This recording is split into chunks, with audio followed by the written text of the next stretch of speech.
हरे कृष्णा ಎಲ್ಲ ಭಕ್ತರಿಗೂ ಇವತ್ತಿನ सत्संग ಕಾರ್ಯಕ್ರಮದಲ್ಲಿ स्वागत। तो आज हम श्रीमद् भगवद गीता चौथा अध्याय 39वां श्लोक से चर्चा करेंगे। 4ನೇ ಅಧ್ಯಾಯ 39ನೇ ಶ್ಲೋಕ ಮತ್ತೆ 40ನೇ ಶ್ಲೋಕ, ಎರಡು ಶ್ಲೋಕ।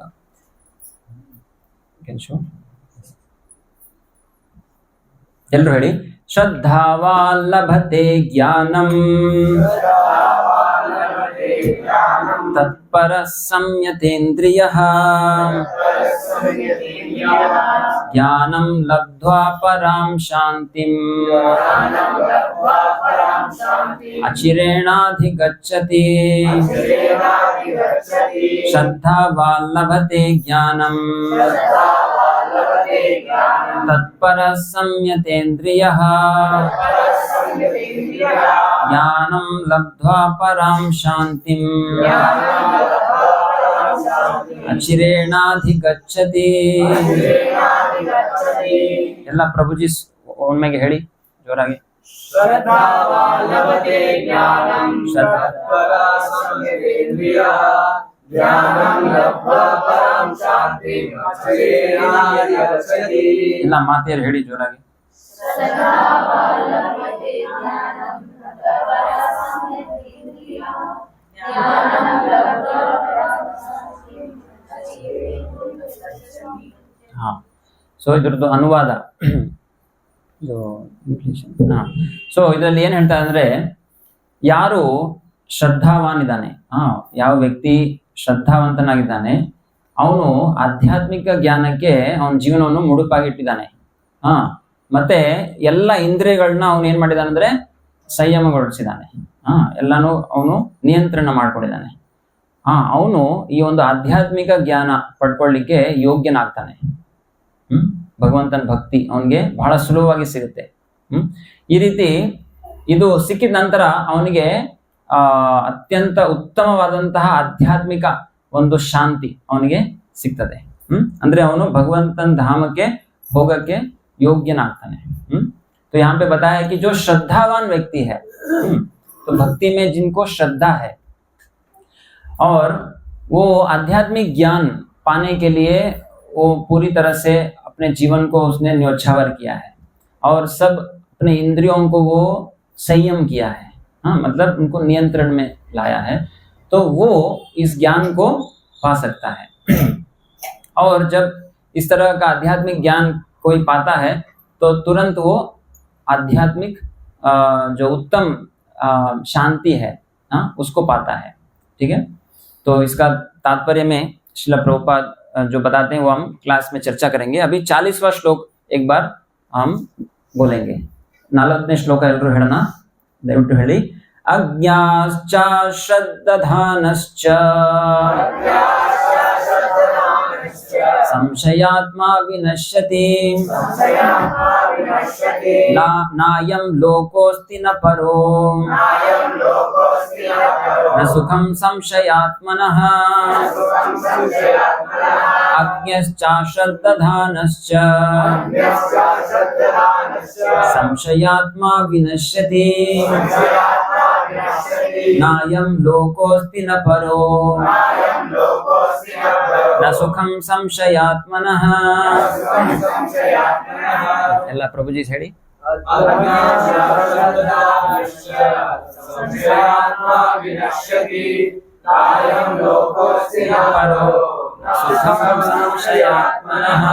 Mataji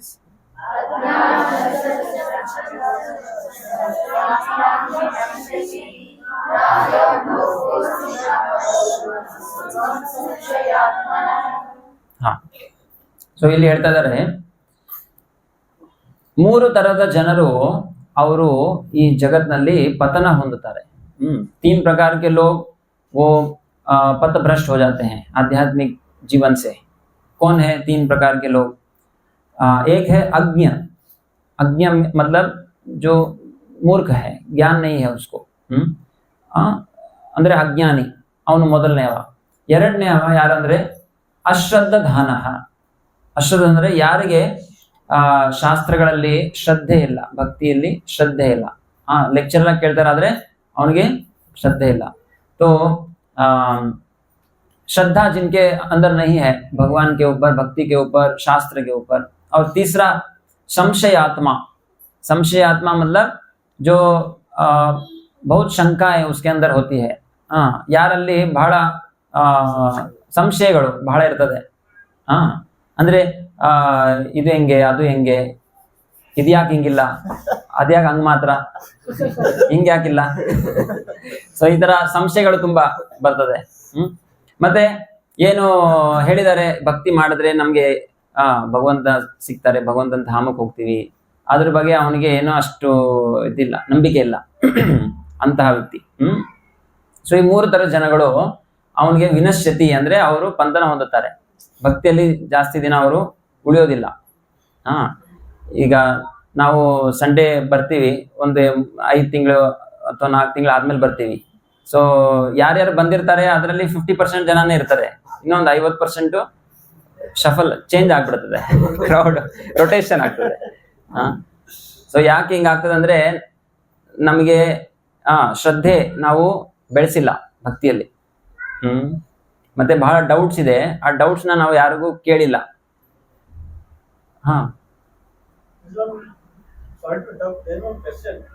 question before class, before class only question. Doubt is a sign of intelligence. Yes, I will discuss that. Yeah, good that you brought this question. That point we'll discuss. ನಾಯಂ ಲೋಕೋಸ್ತಿನ Paro ನ ಸುಖಂ ಸಂಶಯಾತ್, ವಿಶೇಷವಾಗಿ ನ ಸುಖಂ ಸಂಶಯಾತ್ಮನಃ। ಅವ್ರು ಹೇಳ್ತಾ ಅಂದ್ರೆ ಯಾರಿಗೆ ಸಂಶಯಗಳು ತುಂಬಾ ಇರೋದಲ್ಲ ಅವನಿಗೆ ಜೀವನದಲ್ಲಿ ಸುಖ ಅನ್ನೋದು ಇರೋದಿಲ್ಲ। जिनको बहुत शंकाएं होती है, उनको कभी भी आनंद नहीं मिलता जीवन में, अपने भक्ति में भी। तो उसके ऊपर ज्यादा जोर दिया है, फिर से चौथे लाइन पे बताया ना सुखम संशयात्मना। पहले ही बता दिया संशयात्मा विनश्यति, अभी फिर से बोल रहे भगवान ना सुखम संशयात्मना, उसका पतन होगा और कभी भी वो खुश नहीं रहेगा जीवन में, इस तरह से बताया है। तो अभी प्रार्थना बोल के फिर हम क्लास स्टार्ट करेंगे। ओम अज्ञानतिमिरान्धस्य ज्ञानाञ्जनशलाकया चक्षुरुन्मिलितं कृष्ण कृष्ण कृष्ण हरे हरे, हरे राम राम राम हरे हरे, ಹರೇ ಕೃಷ್ಣ। ಸೊ ಇವತ್ತು ನಾವು ಈ ಭಗವದ್ಗೀತೆಯ 4ನೇ ಅಧ್ಯಾಯ 39 ಮತ್ತೆ 40ನೇ ಶ್ಲೋಕದಿಂದ ಮೇಲೆ ಚರ್ಚೆ ಮಾಡ್ತಾ ಇದ್ದೀವಿ। तो इसमें बता रहे हैं कि इसको बोलते हैं अन्वय और व्यतिरेक, मतलब आपको भगवान की कृपा पाने के लिए किससे संभव है, ये पहले श्लोक में बताया है। भगवंतन कृपे पढ़लिಕ್ಕೆ ನಿಮಗೆ ಏನು ಮಾಡಬೇಕು ಅನ್ನೋದು ಮೊದಲನೇ ಶ್ಲೋಕ। दूसरे श्लोक में बता रहे हैं कि क्या करने से आप भगवान कृपा नहीं पा सकते, ಏನ್ ಮಾಡಿದ್ರೆ ನೀವು ಭಗವಂತನ ಕೃಪೆ ನಿಮಗೆ ಸಿಗೋದಿಲ್ಲ, ಅದು 2ನೇ ಶ್ಲೋಕ। ಸೊ ಭಗವಂತನ ಕೃಪೆ ಯಾರಿಗೆ ಸಿಗ್ತದೆ, ಈಗೇನ್ ಹೇಳಿದ್ದಾರೆ, ಶ್ರದ್ಧಾವಾನ್, ಶ್ರದ್ಧಾವಾನ್ ಲಭತೆ ಜ್ಞಾನಂ। ಸೊ ಯಾರಿಗೆ ಶ್ರದ್ಧೆ ಇದೆ ಅವ್ರಿಗೆ ಆಧ್ಯಾತ್ಮಿಕ ಜ್ಞಾನ ಉಂಟಾಗ್ತದೆ। ಮತ್ತೆ ಇನ್ನೊಂದು ಏನ್ ಹೇಳ್ತಾ ಇದ್ದಾರೆ, ಸಂಯತೇಂದ್ರಿಯ, ಅಂದ್ರೆ ಎಲ್ಲ ಇಂದ್ರಿಯಗಳನ್ನ ಅವನು ಏನ್ ಮಾಡಿದಾನೆ, कंट्रोल ಮಾಡಿದಾನೆ। तो 2 चीज, एक है क्या, श्रद्धा जिसके अंदर है, और दूसरा इंद्रिय को संयम किया है, तो वो तुरंत उस आध्यात्मिक आनंद को वो पा सकता है। ठीक है, भक्ति वो बहुत जल्दी वो कर सकता है। तो इसलिए देखिए श्रील प्रभुपाद ने भी हमको क्या दिया, हमको 4 नियम पालन करने के लिए बताया। ಪ್ರಭುಪಾದ ಏನ್ ಹೇಳಿದ್ರು, ನಮಗೆ 4 ನಿಯಮಗಳು, ಅದೇ ಏನದು ಸಂಯತೇಂದ್ರಿಯ, ಅಂದ್ರೆ ಇಂದ್ರಿಯಗಳ ಸಂಯಮ ಮಾಡ್ಕೊಳ್ಳೋದು। 4 ನಿಯಮಗಳು ಏನು, ಮಾಂಸಾಹಾರ ಇಲ್ಲ, ಜೂಜ್ ಇಲ್ಲ, ಮತ್ತೆ ವ್ಯಭಿಚಾರ ಇಲ್ಲ, ಮತ್ತೆ 4ನೇದು मद्यपान, यो ಇಲ್ಲ। सो ये 4 नियम हम पालन करेंगे। तो और दूसरा प्रभुपाद ने क्या दिया, बुक्स दिया, प्रभुपाद ने हमको ज्ञान दिया, आध्यात्मिक ज्ञान आप पाएंगे, और उसके बाद जप करेंगे, जप भी करेंगे। तो ये 3 चीज बहुत महत्वपूर्ण है, प्रभुपाद बुक्स और 4 नियम और जप, भगवान का नाम जप। तो ಈ 3 ನಾವು ಮಾಡಬೇಕು, ಜಪ, ಬುಕ್ಸ್ ಓದೋದು ಮತ್ತೆ 4 ನಿಯಮ ಪಾಲನೆ। ಅವಾಗ ಏನಾಗುತ್ತೆ, ಬಹಳ ವೇಗವಾಗಿ ನಾವು ಆಧ್ಯಾತ್ಮಿಕ ಒಂದು ಪ್ರಗತಿನ ಮಾಡಬಹುದು, बहुत जल्दी हम भक्ति में आगे बढ़ सकते हैं। तो और अगले श्लोक में बता रहे हैं कि यदि हमारे अंदर यदि अज्ञ है, अज्ञ मतलब वो ज्ञान नहीं है उसको, जैसे प्राणी होते हैं, प्राणी को आप बुलाएंगे इधर आके थोड़ा सत्संग में भाग लो, संडे को प्रोग्राम रहते हैं, अनाउंसमेंट किया कीर्तन में, कुछ कुत्ते बिल्ले आए क्या इधर?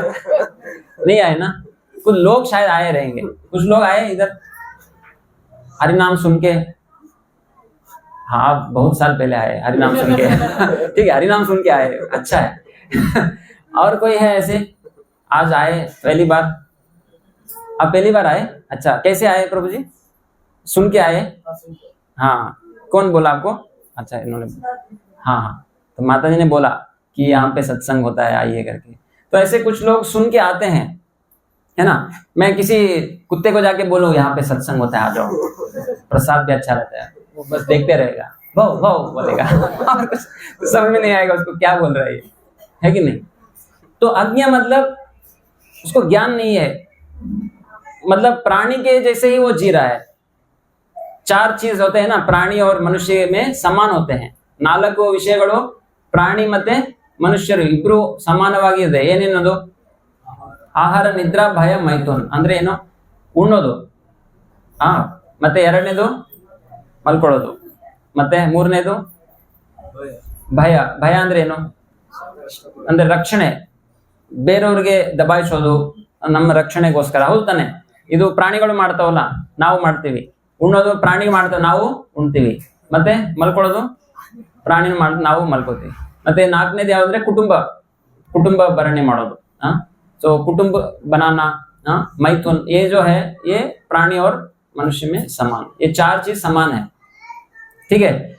तो फिर भगवान ने मनुष्य को स्पेशल बनाया ताकि हम ज्ञान को पा सके.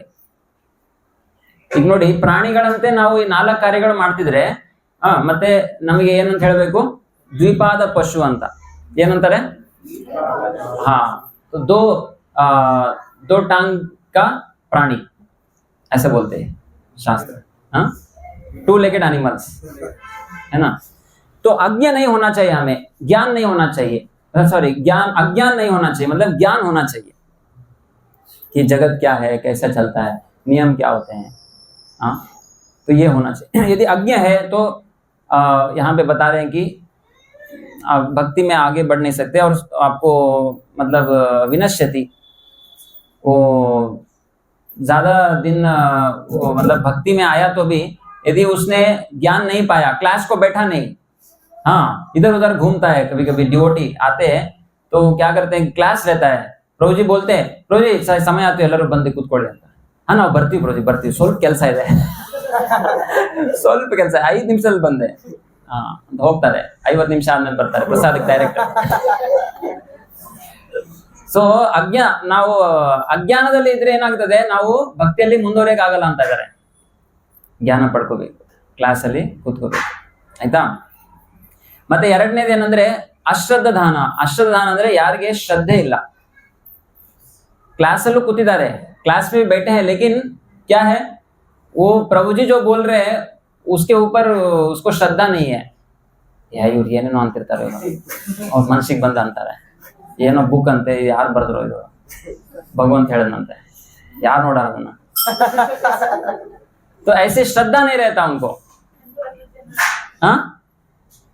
ಶ್ರದ್ಧೆ ಇರಲ್ಲ ಅವರಿಗೆ. ಸೊ ಅಂತಹ ಜನರು ಕೂಡ ಕ್ಲಾಸಲ್ಲಿ ಕುಂತರು ಕೂಡ ಏನಂತಾರೆ, ಇದು ಆಟಕೊಂಡು ಲೆಕ್ಕಕ್ಕಿಲ್ಲ ಅಂತಾರೆ. ಮಕ್ಕಳು ಆಡ್ತಾರಲ್ಲ, ಆಟಕೊಂಡು ಆದ್ರೆ ಸಣ್ಣ ಹುಡುಗ ಬಂದ್ರೆ ಅವನಿಗೆ ತಗೋ ನೀನು ಫೀಲ್ಡಿಂಗ್ ಮಾಡು, ಕ್ರಿಕೆಟ್ ಫೀಲ್ಡಿಂಗ್ ಮಾಡು, ಆದ್ರೆ ಅವನು 12ನೇ ಇರ್ತಾನ, ಅವನು 11 ಮಂದಿ ಕ್ರಿಕೆಟ್ ಆದ್ರೆ ಇವನು ಆಟಕೊಂಡು ಆದ್ರೆ. ಸೊ ಈ ತರ ಪ್ರಭುಜಿ ಎಷ್ಟು ಜನ ಬಂದ್ರು ಇವತ್ತು ಕೌಂಟ್ ಪ್ರಸಾದಕ್ಕೆ? ಪ್ರಸಾದಕ್ಕೆ ಪ್ರಭುಜಿ 150 ಜನ ಬಂದ್ರು. ಕ್ಲಾಸಲ್ಲಿ ಎಷ್ಟು ಜನ ಇದ್ರು ಪ್ರಭುಜಿ? 50 ಜನ ಇದ್ರು. 100 ಮಂದಿ ಆಟಕೊಂಡು. ಸೊ ಈ ತರ ಕ್ಲಾಸಿಗೆ ಲೆಕ್ಕಕ್ಕಿಲ್ಲ, ಆದ್ರೆ ಪ್ರಸಾದಕ್ಕೆ ಲೆಕ್ಕಕ್ಕಿಲ್ಲ. ಸೊ ಅದಕ್ಕೆ ಏನ್ ಹೇಳ್ತಾ ಇದ್ರೆ, ಶ್ರದ್ಧೆ ಬೆಳೆಸ್ಕೋಬೇಕಂತ. ಸೊ ಶ್ರದ್ಧೆ, ಇವತ್ತು ನಾವು ಭಜನೆ ಆಡಿದ್ವಿ, ಶ್ರದ್ಧೆ ಯಾರಲ್ಲಿದೆ ಅವ್ರಿಗೆ ಭಗವಂತನ ನಾಮ ಬಹಳ ಸುಲಭವಾಗಿ ನಮಗೆ ಸಿಗುತ್ತೆ. ಭಗವಂತನ ಕೃಪೆ ಬಹಳ ಸುಲಭವಾಗಿ ಸಿಗುತ್ತೆ. ಶ್ರದ್ಧೆನ ಬೆಳೆಸ್ಬೇಕು. ಸೊ ಅದ್ರ ಬಗ್ಗೆ ನಾವು ಇವತ್ತು ಚರ್ಚೆ ಮಾಡೋಣ.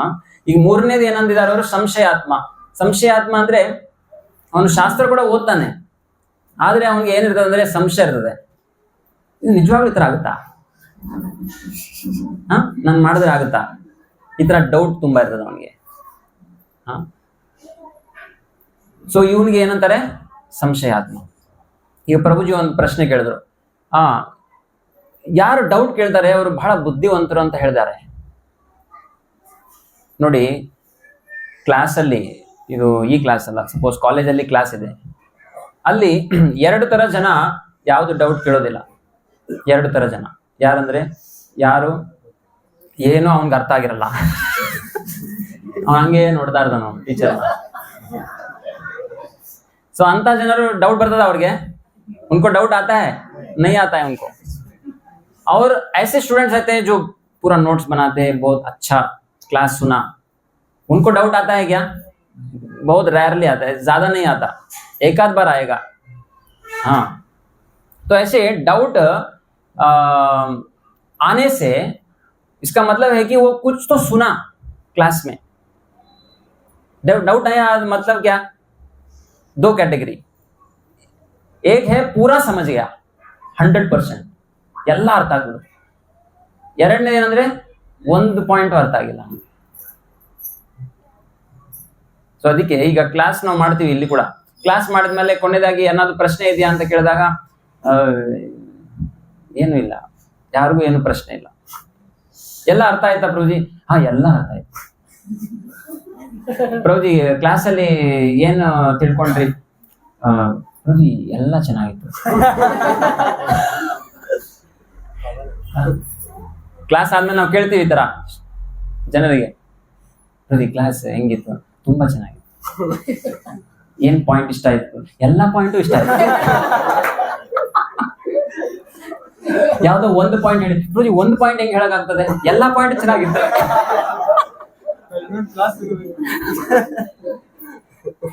ಸೊ ಈ ತರ ಹೇಳೋರ್ ಜನ ಅರ್ಥ ಏನು ಅರ್ಥ ಆಗಿಲ್ಲ ಅವನಿಗೆ, ಏನು ಅರ್ಥ ಆಗಿಲ್ಲ. ಅದಕ್ಕೆ क्लास में जब बैठते हैं थोड़ा ध्यान पूर्वक सुनना चाहिए.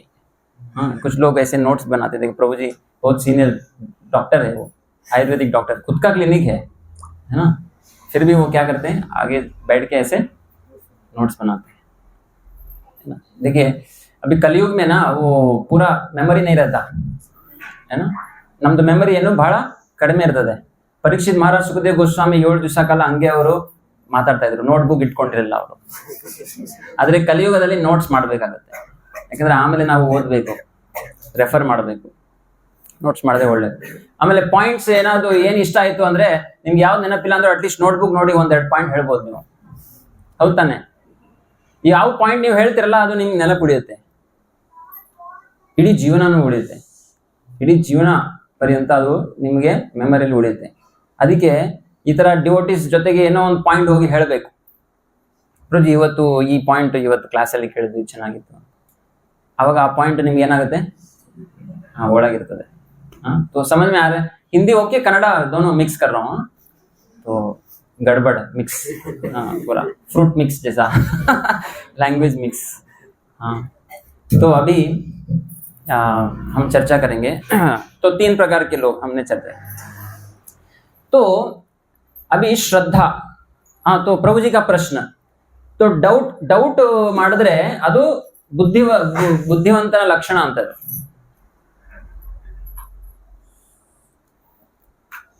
ಯಾವ ತರ ಡೌಟ್ ಕರೆಕ್ಟ್, ಯಾವ ತರ ಡೌಟ್ ತಪ್ಪು ಅನ್ನೋದನ್ನ ಈಗ ಹೇಳೋಣ. ಈಗ ನೋಡಿ,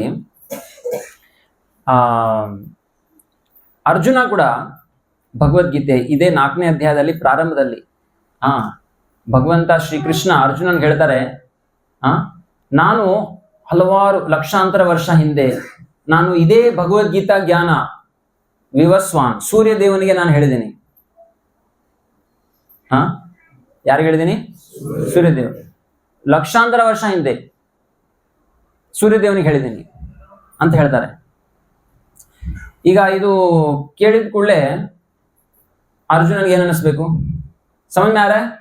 बहुत हजारों साल पहले मैंने ये ज्ञान सूर्य देव को दिया, ऐसे भगवान ने बोला गीता के 4थे अध्याय के प्रारंभ में। अर्जुन को तब क्या लगना चाहिए? अरे ऐसे हवा में गोली मार रहे क्या? ये क्या बोल रहे? हाँ, कि जैसे यदि मैं बोलता हूं, आपको मालूम है क्या, कल मेरा मीटिंग हुआ, किससे मालूम है? महात्मा गांधी के साथ। कल मेरा मीटिंग हुआ महात्मा गांधी के साथ, तो आपको क्या लगेगा? हाँ, अरे प्रभु डिमांड से वोट बन रही प्रभु जी। समझ में आ रहा है? तो कोई पहले जमाने में था, मैं बोल रहा हूं कि उसके साथ मेरा मुलाकात हुआ, मीटिंग हुआ, तो आपको क्या लगेगा? कुछ गलत बोला? ಪ್ರಸಾದ್ ಇನ್ನು ಸ್ಟಾರ್ಟ್ ಆಗಿಲ್ಲಮ್ಮ, ಸ್ವಲ್ಪ ವೆಯ್ಟ್ ಮಾಡು, ಇನ್ನು ಕ್ಲಾಸ್ ನಡೀತಾ ಇದೆ. सो आपको डाउट लगेगा नहीं? तो अर्जुन को क्या बोलना था? क्या भगवान, मैंने सोचा कि आप जो भी बोलेंगे सत्य बोलेंगे, सत्यमेव जयते, आप सत्य बोलने वाले हैं, लेकिन आप ऐसे कैसे हवा में गोली मार रहे हैं कि लक्ष्य साल पहले आपने क्या दिया? अर्जुन को, सूर्य देव को ज्ञान दिया। कैसे संभव है? इम्पॉसिबल। कोई और है क्या? द्रोणाचार्य जी, कोई आप थोड़ा ज्ञान बताएंगे मुझे? आपके रथ में आता हूं मैं। ऐसे नहीं बताया अर्जुन ने, है ना प्रभु जी? करेक्ट ना? अर्जुन ने क्या बोला? अर्जुन ने बोला कि आपने ये ज्ञान सूर्यदेव को दिया, इसको मैं कैसे समझूं, थोड़ा बताइए. ಇದನ್ನ ನೀವು ಸೂರ್ಯದೇವನಿಗೆ ಕೊಟ್ರಿ, ಇದು ನನಗೆ ಇದು ತಿಳಿತಾ ಇಲ್ಲ, ಹೇಗೆ ಇದನ್ನ ತಿಳ್ಕೋಬೇಕು ಅಂತ ದಯವಿಟ್ಟು ನನಗೆ ಹೇಳಿ ಅಂತ ಹೇಳಿ ಅರ್ಜುನ ಡೌಟ್ ಕೇಳ್ತಾನೆ. ಇದು ಡೌಟ್ ಇಲ್ವೋ? ಇದು ಡೌಟ್ ಅಲ್ವಾ? ಮೊದಲೇ ಡೌಟ್ ಬೇರೆ ತರ ಇತ್ತು, ನೀ ಇದೇಂಗ್ ಕೊಡಕ್ ಸಾಧ್ಯ ನೀವು, ಹೌದಲ್ಲ? ಇದು ಡೌಟ್ ತಾನೆ. ಹಾ, ಈ ಎರಡನೇದು ಡೌಟ್ ಏನಿದೆ? ನನಗೆ ಇದು ತಿಳಿತಾ ಇಲ್ಲ, ಇದು ಕೂಡ ಡೌಟ್ ತಾನೆ. ಸೊ ಎರಡು ಡೌಟ್ ಅಲ್ಲೂ ಬೇರೆ ಬೇರೆ ಏನು ಜಮೀನ್ ಆಸ್ಮಾನ್ ಕಾ ಫರಕ್ ಹೇ ಅಂತ ಹೇಳ್ತಾವಲ್ಲ, ಏನಂತಾರೆ ಕನ್ನಡದಲ್ಲಿ? ವ್ಯತ್ಯಾಸ ಬಹಳ ಇದೆ. ಮೊದಲನೇದಲ್ಲಿ ಅವನು ಕೃಷ್ಣನ ಮೇಲೆನೆ ಡೌಟ್ ಪಡ್ತಾ ಇದ್ದಾನೆ, ಕೃಷ್ಣನ ಮಾತುಗಳ ಮೇಲೆ ಡೌಟ್ ಪಡ್ತಾ ಇದ್ದಾನೆ, ಹೌದಲ್ಲ? ಸೊ ಅಂತಹ ಡೌಟ್ ಬಗ್ಗೆ ಇಲ್ಲಿ ಹೇಳಿದ್ದಾರೆ. ಅಂತಹ ಡೌಟ್ ಪಡೆದ್ರೆ ಏನಾಗುತ್ತೆ? ಕಷ್ಟ, ಭಕ್ತಿಯಲ್ಲಿ ಮುಂದುವರಿಯಕ್ಕಾಗಲ್ಲ. ಓಕೆ, ಆದ್ರೆ ಯಾವ ತರ ಡೌಟ್ ಕರೆಕ್ಟ್ ಇದೆ ಅಂದ್ರೆ, ಇದು ಶಾಸ್ತ್ರ ಹೇಳಿದೆ ಆದ್ರೆ ನನಗೆ ತಿಳಿತಾ ಇಲ್ಲ, ಇದು ಹೆಂಗ್ ತಿಳ್ಕೊಳ್ಳೋದು, ಇದು ಹೆಂಗೆ ಪ್ರಭುಜಿ, ಇದು ಅರ್ಥ ಆಗ್ತಾ ಇಲ್ಲ ನನಗೆ, ಸ್ವಲ್ಪ ಹೇಳಿಲ್ಲ. ಸೊ ಅದಕ್ಕೆ ಏನಂತಾರೆ? ಸರಿಯಾದಂತ ಡೌಟ್. ಇಂತಹ ಡೌಟು ಬುದ್ಧಿ ವಂತನ ಲಕ್ಷಣ. So we should not doubt whether the knowledge is right, but we should doubt how the knowledge is right. Okay, so ಈ ರೀತಿ. ಈಗ ನೋಡಿ, ಪ್ರಭುಪಾದ ಹೇಳ್ತಾ ಇದ್ರಲ್ಲಿ, such knowledge in Krishna conscious can be achieved by a faithful person who believes firmly in Krishna. 39ನೇ ಶ್ಲೋಕ. ಯಾರಿಗೆ ಭಗವಂತನ ಮೇಲೆ ಸಂಪೂರ್ಣ ಒಂದು ಶ್ರದ್ಧೆ ಇದೆ, ಅವರಿಗೆ ಈ ಒಂದು ಭಗವಂತನ ಜ್ಞಾನ ಬಹಳ ಸುಲಭವಾಗಿ ಸಿಗುತ್ತೆ. One is called a faithful man who thinks that simply by acting in Krishna consciousness he can achieve the highest person. So ಶ್ರದ್ಧೆದ ಅರ್ಥ ಏನು ಅನ್ನೋದು ಇಲ್ಲ ಪ್ರಭುಪಾದ ಹೇಳ್ತಾ ಇದ್ದಾರೆ. ಶ್ರದ್ಧಾ ಶಬ್ದೆ ವಿಶ್ವಾಸ ಕೊಯ್ ಸುದೃಢ ನಿಶ್ಚಯ ಕೃಷ್ಣ ಕರ್ಮ ಕೃತ ಸರ್ವ ಕರ್ಮ ಕೃತ ಹೊಯ್. ಚೈತನ್ಯ ಚರಿತಾಮೃತದಲ್ಲಿ ಈ ಶ್ಲೋಕ ಬರ್ತದೆ.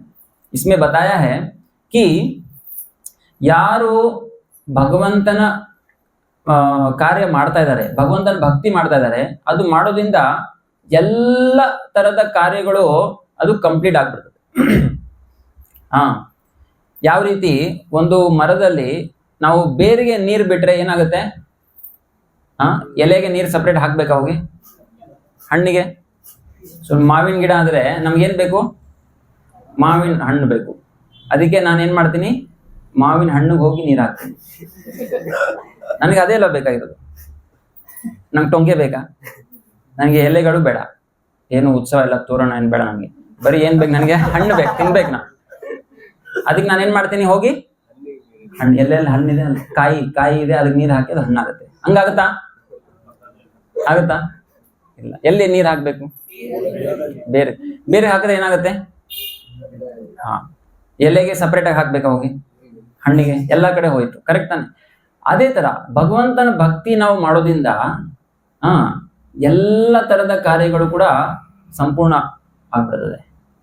सिर्फ भगवान की भक्ति करने से सब प्रकार के काम भी संपूर्ण हो जाते हैं. जिस प्रकार आप पेड़ के जड़ को पानी देंगे तो पत्ते, फल, फूल सबको पानी चला जाता है. तो ऐसे बताया है. हाँ, और ये श्रद्धा एक व्यक्ति के अंदर कैसे उत्पन्न होता है, ये श्रद्धे ಹೆಂಗ್ ಬರ್ತದೆ ಒಬ್ಬ ಮನುಷ್ಯನೊಳಗೆ? यहाँ बताया है by discharge of the devotional service. मतलब भक्तिमय कार्यों को अच्छी तरह से करने से ये श्रद्धा उत्पन्न हो सकता है. ಏನ್ ಮಾಡ್ಬೇಕು ನಾವು? ಭಕ್ತಿ ಕಾರ್ಯಗಳು ಚೆನ್ನಾಗಿ ಮಾಡ್ಬೇಕು. ಭಕ್ತಿ ಕಾರ್ಯ ಅಂದ್ರೆ ಏನೇನ್ ಮಾಡ್ಬೇಕು ಹೇಳಿ? ಶ್ರವಣಂ, ಕೀರ್ತನಂ, ವಿಷ್ಣು ಸ್ಮರಣಂ, ಪಾದ ಸೇವನಂ, ಅರ್ಚನಂ, ವಂದನಂ, ದಾಸ್ಯಂ, ಸಖ್ಯಂ, ಆತ್ಮನಿವೇದನಂ. ಇದಕ್ಕೆ नवविधा भक्ति ಅಂತ ಕರೀತಾರೆ. इसको नवविधा भक्ति बोलते हैं. श्रवणम मतलब भगवान के बारे में सुनना. जैसे आप लोग अभी क्या कर रहे हैं? श्रवण कर रहे हैं, है ना? तो मैं क्या कर रहा हूँ? कीर्तन कर रहा हूँ. मतलब भगवान के बारे में बोल रहा हूँ. ಭಗವಂತನ ಬಗ್ಗೆ ಹೇಳಿದ್ರೆ ಅದಕ್ಕೆ ಏನಂತೀವಿ? ಕೀರ್ತನ. ಈ ಹೊರಗೆ ನಾವು ಮಾಡಿದ್ವಿ ಕೀರ್ತನ, ಎಷ್ಟೋ ಜನ ಕೇಳಿದ್ರು, ಶ್ರವಣ ಮಾಡಿದ್ರು. ಸೊ ಅವ್ರಿಗೆ ನಾವು ಭಕ್ತಿ ಮಾಡೋದಕ್ಕೆ ಒಂದು ಅವಕಾಶ ಕೊಡ್ತಾ ಇದ್ವಿ, ಹೊರಗೆ ಹೋಗಿ ಕೀರ್ತನ ಮಾಡಿದ್ರೆ. ಸೊ ಈ ತರ ಶ್ರವಣಂ, ಕೀರ್ತನಂ ಇದು ಫಸ್ಟ್ ಎರಡು ತುಂಬಾ ಇಂಪಾರ್ಟೆಂಟ್. ತಾರ ಮಧ್ಯೆ ಸರ್ವಶ್ರೇಷ್ಠ ನಾಮ ಸಂಕೀರ್ತನ್, ನಿರಪರಾಧ ನಾಮ ಲೋಯ್ಲೆ ಪಾಪೆ ಪ್ರೇಮಧನ್. ಸೊ ಹೇಳ್ತಾರೆ ಈ 9 ಏನಿದೆ ಅದರಲ್ಲಿ ತುಂಬಾ ಮುಖ್ಯ ಯಾವುದು ಅಂದ್ರೆ ನಾಮ ಸಂಕೀರ್ತನ. ಅದಕ್ಕೆ ನಾವು ದಿನ ಏನ್ ಮಾಡ್ಬೇಕು? ಭಗವಂತನ ನಾಮ ಹೇಳ್ಬೇಕು. ಹರೇ ಕೃಷ್ಣ ಕೃಷ್ಣ ಕೃಷ್ಣ ಹರೇ ಹರೇ, ಹರೇ ರಾಮ್ ರಾಮ್ ರಾಮ್ ಹರೇ. ಭಗವಂತನ ನಾಮ ದಿನ ಹೇಳೋದ್ರಿಂದ ಕೀರ್ತನ ಆಗ್ತದೆ. ಭಗವಂತನ ಬುಕ್ಸ್ ಅಂದ್ರೆ ಯಾವುದು? ಭಗವದ್ಗೀತೆ, ಪ್ರಭುಪಾದ ಏನೇನು ಬುಕ್ಸ್ ಬರ್ದಿದ್ದಾರೆ ಅವೆಲ್ಲ ನಾವು ಸ್ವಲ್ಪ ಸ್ವಲ್ಪ ಓದ್ಬೇಕು, ಆಯ್ತಾ? ಅದು ಕೀರ್ತನ ಆಗುತ್ತೆ. ಮತ್ತೆ ಶ್ರವಣ. ಸೊ ಇದು ಆಧ್ಯಾತ್ಮಿಕ ಜೀವನದಲ್ಲಿ ಮುಂದುವರಿಯಕ್ಕೆ ತಾರ ಮಧ್ಯೆ ಸರ್ವಶ್ರೇಷ್ಠ ನವವಿಧ ಭಕ್ತಿ. तो ಭಕ್ತಿ ಇದರಲ್ಲಿ ಭಕ್ತಿ ಬೇರೆ ಬೇರೆ ಬೇರೆ ವಿಧಿವಿಧಾನಗಳಿದೆ. ಆದ್ರೆ ಸರ್ವಶ್ರೇಷ್ಠ ಈ ನವವಿಧ ಭಕ್ತಿ. ನವವಿಧದಲ್ಲಿ ತಾರ ಮಧ್ಯೆ ಸರ್ವಶ್ರೇಷ್ಠ ನಾಮ ಸಂಕೀರ್ತನ. ಸೊ ನಾಮ ಸಂಕೀರ್ತನ ಮಾಡ್ಬಿಟ್ರೆ ನಿರಪರಾಧ ನಾಮ ಲೋಯ್ಲೆ ಪಾಪೆ ಪ್ರೇಮಧನ. ಈ ಒಂದು ನಾಮ ನಾವು ನಿರಪರಾಧ ಭಾವನೆ, ಅಪರಾಧ ರಹಿತವಾಗಿ ನಾವು ಮಾಡಿದ್ರೆ ಬಹಳ ಸುಲಭವಾಗಿ ನಮ್ಗೆ ಏನ್ ಸಿಗುತ್ತೆ? ಪ್ರೇಮಧನ್ ಅಂದ್ರೆ ಈ ಒಂದು ಭಗವಂತನ ಪ್ರೇಮ ನಮಗೆ ಸಿಗುತ್ತೆ, ಆಯ್ತಾ? ಸೊ ಇಲ್ಲಿ ಪ್ರಭುಪಾದ ಅದನ್ನ ಹೇಳ್ತಾ ಇದ್ದಾರೆ. ಸೊ ನಾವು ಈ ಹರೇ ಕೃಷ್ಣ ಮಹಾಮಂತ್ರ ಜಪ ಮಾಡಬೇಕು, ಮತ್ತೆ ಈ 9 ಭಕ್ತಿ ಇದನ್ನ ನಾವು ಪಾಲನೆ ಮಾಡಬೇಕು. ಮತ್ತೆ ಅದ್ರ ಜೊತೆಗೆ ಕಂಟ್ರೋಲಿಂಗ್ ಸೆನ್ಸಸ್, ಇಂದ್ರಿಯಗಳನ್ನ ಕೂಡ ನಾವು ಸಂಯಮಗೊಳಿಸಬೇಕು. Person who is faithful to Krishna and to control the senses can easily attain perfection, okay, without delay. ಅಚಿರೇಣಾಧಿ ಅಂದ್ರೆ ಅಚಿರೇಣ ಅಂದ್ರೆ ಬಹಳ ಸುಲಭವಾಗಿ ವೇಗವಾಗಿ ನೀವು ಪಡ್ಕೋಬಹುದು. बहुत आसानी से आप भगवान की कृपा पा सकते हैं. तो बहुत आसान मतलब क्या? बहुत जल्दी मतलब क्या? ಬಹಳ ವೇಗವಾಗಿ ಅಂದ್ರೆ ಏನರ್ಥ? ಒಬ್ರು ಡಿವೋಟಿ ನನ್ಗೆ ಹೇಳಿದ್ರು, ಪ್ರಭುಜಿ ನಾನು 1 ವರ್ಷದಿಂದ ಜಪ ಮಾಡ್ತಾ ಇದ್ದೀನಿ, ಇನ್ನು ಕೃಷ್ಣನ ದರ್ಶನ ಆಗಿಲ್ಲ. ಇದು ಪವರ್ ಇದೆಯಾ ಇದು, ಅಥವಾ ಏನಾದ್ರು ಅಪ್ಡೇಟ್ ಮಾಡ್ಬೇಕಾ? ಸಾಫ್ಟ್ವೇರ್ ಅಪ್ಡೇಟ್, ಮಂತ್ರ ಅಪ್ಡೇಟ್ ಮಾಡ್ಬೇಕಾ? ಅಥವಾ ಇದು ಬಿಡ್ ಬ್ಯಾಕ್, ಜನ ಅನ್ಕೋತಾರೆ ಬಿಡ್ ಬ್ಯಾಕ್ ಚೇಂಜ್ ಮಾಡಿದ್ರೆ ಸ್ವಲ್ಪ ಪವರ್ ಬರ್ತದೆ, ಅಥವಾ ಬೀಟ್ಸ್ ಹೊಸದಿದ್ರೆ ಪವರ್ ಬರ್ತದೆ. ಈ ತರ ಬೇರೆ ಬೇರೆ ಏನೇನೋ ಮಾಡ್ತಾರೆ. 1 ವರ್ಷ ಆಯ್ತು ಪ್ರಭುಜಿ, ಏನೂ ಆಗಿಲ್ಲ. ವೈಕುಂಠ ವಿಮಾನ ಯಾವಾಗ ಬರ್ತದೆ? ವೇಗವಾಗಿ ಅಂದ್ರಲ್ಲ. ಸೊ ವೇಗವಾಗಿ ಅಂದ್ರೆ ಏನು?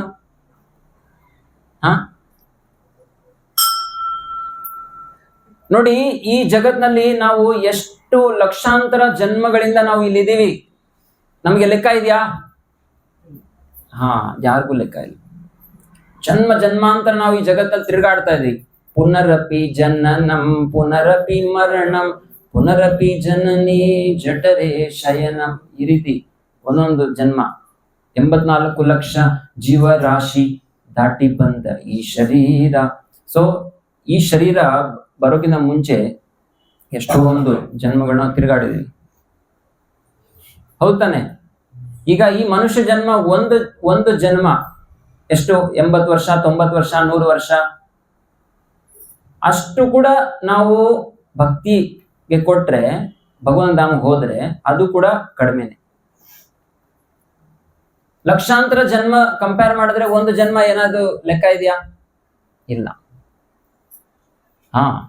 ಸೊ ಶಿಲ ಪ್ರಭುಪಾದರೊಬ್ರು ಶಿಷ್ಯ ಇದ್ರು, ಅವ್ರ ಹೆಸರು ಏನಂದ್ರೆ ಶಿಲ ಪರಂ ಪೂಜ್ಯ ಭಕ್ತಿ ಚಾರು ಸ್ವಾಮಿ ಮಹಾರಾಜ್ ಅಂತ.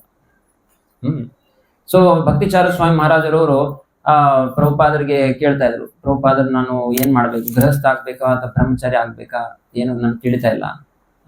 ಈ ತರ ಯಾರಿಗೆ ಭಕ್ತಿಯಲ್ಲಿ ಯುವಕರಲ್ಲಿ ಅವ್ರಿಗೆ ಡೌಟ್ ಇರ್ತದೆ, ನನ್ ಗೃಹಸ್ಥ ಆಗ್ಬೇಕಾ ಬ್ರಹ್ಮಚಾರಿ ಆಗ್ಬೇಕಾ ಏನ್ ಗೊತ್ತಾಗ್ತದೆ. ಸೊ ಭಕ್ತಿ ಚಾರು ಮಹಾರಾಜ್ಗೆ ಪ್ರಭುಪಾದ ಹೇಳಿದ್ರು, ನೋಡು ಎಷ್ಟೊಂದು ಜನ್ಮ ನೀನು ಬೇರೆ ಬೇರೆ ಅವ್ರಿಗೆ ಕೊಟ್ಟಿದ್ದೀರ. ಎಷ್ಟೊಂದು ಜನ್ಮದಲ್ಲಿ ಹೆಂಡತಿಗೋಸ್ಕರ ನೀನು ಇಡೀ ಜನ್ಮ ಕೊಟ್ಟಿ. ಕೆಲವೊಂದು ಜನ್ಮದಲ್ಲಿ ನೀನು ನಿನ್ನ ಕಂಪನಿ ಬಾಸ್ಗೋಸ್ಕರ ನೀನು ಮುಡುಪಾಗಿಟ್ಟೆ ಅಲ್ವಾ. ಸೊ ಒಂದೊಂದು ಜನ್ಮದಲ್ಲಿ ಎಷ್ಟೊಂದು ಜನರಿಗೆ ನೀನು ಈ ಒಂದು ಜೀವನ ಮುಡುಪಾಗಿಟ್ಟಿದೆ.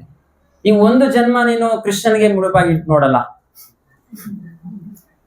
ಸೊ ಈ ಒಂದು ವಾಕ್ಯ ಅವ್ರ ಹೃದಯದ ಒಳಗೆ ಹೋಗ್ಬಿಡು. ಪ್ರಭುಪಾದ ಏನ್ ಹೇಳಿದ್ರು, ಆಮೇಲೆ ಅವ್ರು ಡಿಸೈಡ್ ಮಾಡ್ಬಿಟ್ರು, ನಾನೇನ್ ಮಾಡ್ಬೇಕು, ಆದ್ರೆ ಬ್ರಹ್ಮಚಾರಿನೇ ಆಗ್ತೀನಿ, ಫುಲ್ ಲೈಫ್ ನಾನು ಕೃಷ್ಣನ್ ಸೇವೆ ಕೊಟ್ಬಿಡ್ತೀನಿ, ಆಯ್ತಲ್ಲ. ಸೊ ಇದು ಯುವಕರಿಗೆ ಹೇಳ್ತಾ ಇದ್ದೀನಿ. ಬಟ್ ಬೇರೆಯವ್ರಿಗೆ ನೀವು ಗೃಹಸ್ಥರಾಗಿದ್ರು ಕೂಡ, ಇಲ್ಲಿ ಭಜನಲ್ಲಿ ಹೇಳಿದ್ರಲ್ಲ, ನೀವು ಮನೆಯಲ್ಲಿ ಇದ್ರು ಕೂಡ ನೀವು ಕೂಡ ಭಗವಂತನ ಧಾಮಕ್ಕೆ ಹೋಗ್ಬೋದು, ಭಕ್ತಿಯಲ್ಲಿ ಮುಂದುವರಿಬಹುದು. ಭಕ್ತಿ ವಿನೋದ್ ಠಾಕೂರ್ ನೋಡಿ, ಅವರು ಗೃಹಸ್ಥರಾಗಿದ್ರು ಗೊತ್ತಾ. ಅವರು ಮ್ಯಾಜಿಸ್ಟ್ರೇಟ್ ಆಗಿದ್ರು, ಹೈಕೋರ್ಟ್ ಮ್ಯಾಜಿಸ್ಟ್ರೇಟ್ ಆಗಿದ್ರು. ಬಹಳ ಸೂಕ್ತವಾಗಿ ಅವರು ಕೆಲಸಗಳು ಮಾಡ್ತಾ ಇದ್ರು, बहुत अच्छी तरह से काम करते थे. वो बोले ब्रिटिश गवर्नमेंट को कि मैं अभी थोड़ा भजन करना हो, ये सब नहीं चाहिए, झंझट नहीं चाहिए, मुझे बहुत काम किया, काफी है, अभी रिटायरमेंट. वो गवर्नमेंट ब्रिटिश वाले आके बोले नहीं नहीं नहीं नहीं नहीं, आप इतना अच्छा काम करते हैं, आपको हम छोड़ेंगे नहीं, आपको आना चाहिए, काम करना चाहिए. नहीं नहीं नहीं नहीं, मैं नहीं आऊंगा, बहुत टाइम वेस्ट होता है. टाइम वेस्ट होता है नहीं, आपके लिए हम सेपरेट गाड़ी भेजेंगे, आपको ट्रेन बनाएंगे, ट्रेन. आपको रेलवे स्टेशन तक जाने की जरूरत नहीं, आपके घर के सामने ट्रेन आएगा. ಭಕ್ತಿ ವಿನೋದ್ ಠಾಕೂರ್ ಅವ್ರ ಮನೆ ಮುಂದ್ಗಡೆ ರೈಲ್ ಪಟ್ಟಿ ಹಾಕಿದ್ದಾರೆ ಬ್ರಿಟಿಷ್ ಅವರು. ಒಂದೇ ಸ್ಟಾಪ್, ಡೈರೆಕ್ಟ್ ಕೋರ್ಟ್ಗೆ ಹೋಗುತ್ತೆ, ವಾಪಸ್ ರಿಟರ್ನ್ ಒಂದೇ ಸ್ಟಾಪ್ ಮನೆಗೆ. ನೋಡಿ ಅಂತಹ ವ್ಯಕ್ತಿ ಇದ್ರು ಭಕ್ತಿ ವಿನೋದ್ ಠಾಕೂರ್, ಗೊತ್ತಾಯ್ತಲ್ಲ. ಗೃಹಸ್ಥರಾಗಿದ್ರು ಅವರು, 10 ಮಕ್ಕಳಿದ್ರು ಅವ್ರಿಗೆ. ಆದ್ರೂ ಕೂಡ ಅವ್ರು ಏನ್ ಮಾಡ್ತಾ ಇದ್ರು, ಪ್ರಚಾರ ಮಾಡ್ತಾ ಇದ್ರು, ಎಲ್ಲ ಕಡೆ ಹೋಗಿ ಪ್ರಚಾರ ಮಾಡ್ತಿದ್ರು.